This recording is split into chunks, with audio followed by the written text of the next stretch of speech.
And do you Really still take those jobs?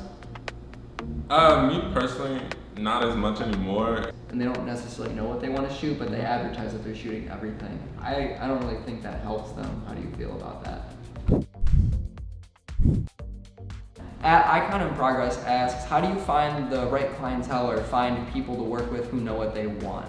And I think that that's a pretty simple one of just when you know what you want, that kind of clientele will find you. When you make it known that you do a very specific thing or you work in a certain way, people hear about that and you'll get more reliable clientele who kind of know what they want from you. Yeah, and that's sort of like what you put out. Whatever's in your portfolio is what people want to know you for. So if I put work out that's portraits all the time, people are going to know me for portraits. People won't come to me for events because all I put out is portraits. But if I'm putting out events, they'll come to me for events and things like that in that nature. Well, there's still people out there who just go, oh, they're a photographer, they can shoot anything, and then they ask you for events if you're posting portraits and stuff. Yeah, that's true. And do you Really still just take depends. those jobs? Me personally, not as much anymore. It mainly just depends on what the event is because I personally don't like events.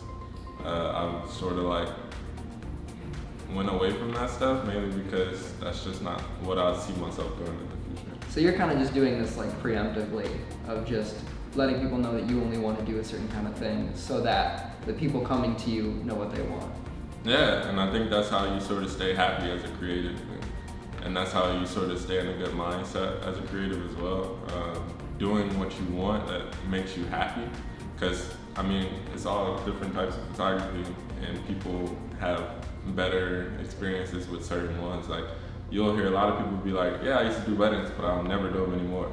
And that's just like a thing because they liked it at first, they got paid for it, but then they realized like, this is not what I want to do for the rest of my life. So.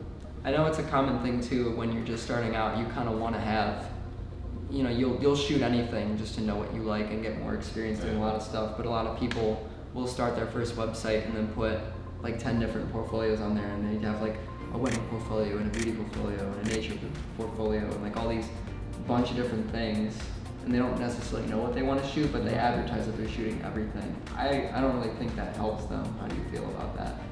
I think starting off, I don't see a problem with that. Mainly because, like you said, you're trying to shoot as much as you can. Honestly, at this point, I think whatever you shoot or whatever you want to keep shooting, put it out there.